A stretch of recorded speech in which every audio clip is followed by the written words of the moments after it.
Salutations everyone! I'm Jemarc the Gamer Guide here to do a review of The Last Jedi for New Release Wednesday.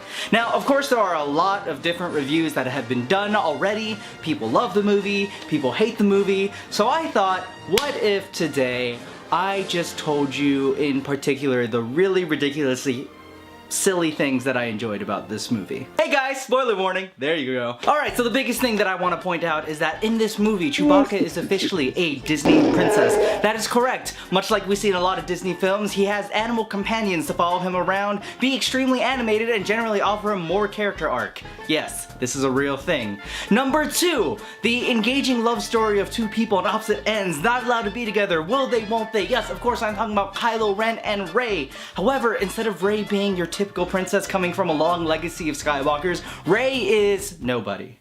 And that's actually not too much of a bad sign. You see, The Last Jedi seems really dedicated to taking a step away from old Star Wars canon. And let's be honest, what has Star Wars done in the past that is right? I am your father. And what has Star Wars done in the past that's very wrong? I don't like sand. It's coarse and rough and irritating, and it gets everywhere. Exactly, so we've had 3 solid movies and 3 bad movies, and now we have 3 movies that are working on creating their own identity. And I'm very okay with the idea of anyone being the hero they can be. Now, what do I mean by that? Well, if you look at the current Star Wars movies out, with The Force Awakens, with The Last Jedi, of course we're talking about the numbered movies, you'll see that Finn is just the janitor, and now we have Rosa and she's just a little pipe mechanic, and Rey literally comes from nobody. These movies aren't about going forward and embracing the Skywalker legacy, and let's be honest, the Skywalkers are a bit of a hot mess. And by that I mean you have Anakin, who killed children, and you have Luke, who almost killed a child and then went off to be a hermit somewhere. The Skywalker boys clearly don't have their stuff together, and the only one in the Skywalker family who seems to have it together is Leia, who, by the way, apparently has Force powers, which is...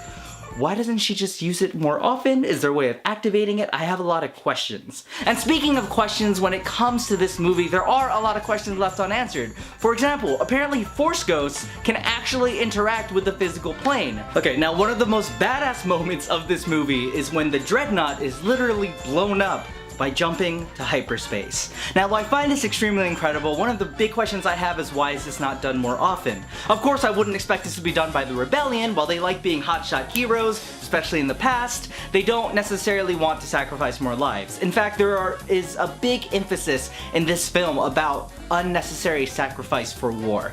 And I'd like to do a big philosophical discussion about how that kind of really relates to the world we are now, but I'm not gonna kind of get into that. We're talking about The Last Jedi, and let's keep going. Let's talk about Hermit Luke. Now, what I love about what they did with Luke Skywalker here is he still has the kind of snarky attitude he had from the original trilogy. However, it's kind of owned and changed with the years gone by and how bitter he is and the failures he's made as a master, which I personally believe he's being too hard on himself. Remember, he never really had much formal training, and the one time he did have formal training, he ditched a tiny green little dude that does really awesome magical— yes, I'm talking about Yoda, that's exactly what I'm talking about. And that's okay. It's okay for him to be bitter, and it's okay for him to want to let go of the past. There's a lot of emphasis in this film about letting go and moving forward, and there are a lot of bitter fans about it. My point is that I thought this movie was great. It gave me a lot of smiles, it made me really happy, and there were things that I have a lot of questions for. For example, is Snoke really dead? Are they really gonna make him this nobody? Is there gonna be a point where Rey jumps to the dark side? Is Kylo actually gonna come back to the light? And if Kylo does come back to the light, who's the big bad they're gonna fight? Is it going to be a situation where Kylo actually does kill Snoke in the way that Darth Vader killed Palpatine? Or what is going to happen? And there are a lot of questions for the future, and these are things I'm very okay with.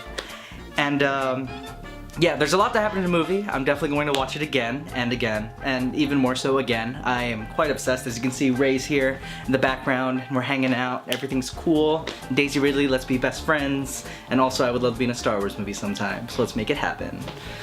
But yeah, I guess overall, if I were to give this movie a rating, I would give it a 4 lightsabers out of Mace Windu.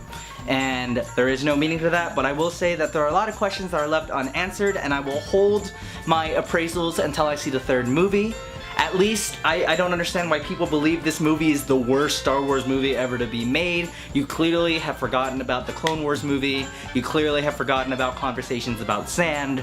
And I can't believe, I don't know what ridiculous expectations you all had, but I thought the movie was great.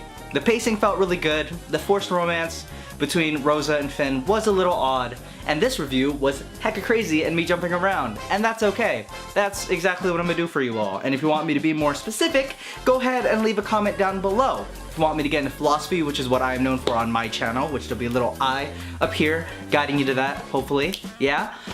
Please go and watch my channel on philosophy. I will be re-uploading videos again, and really quick, a huge thank you to New Release Wednesday for allowing me to create content and post stuff here. I'll have new content coming soon on New Release Wednesday. I'm actually going to start looking at a bunch of indie comics for you all and giving you my own little beat and little more formal take on whether or not I think you should read it, what I think is worthwhile, and stuff like that.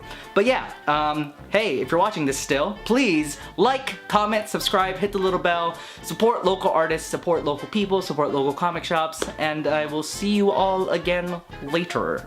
And see ya. Happy holidays. Hey everyone, if you really liked that, be sure to check out New Release Wednesday's other videos. They do a weekly video release on new comics coming out, they do interviews, they do cosplay featurettes, and they do a bunch of different stuff. Or if you want to check out my channel, Gamer's Guide, click here. There you'll see a lot of videos and philosophies on video games. I haven't uploaded in a while, but I'll be uploading again soon. Thank you very much.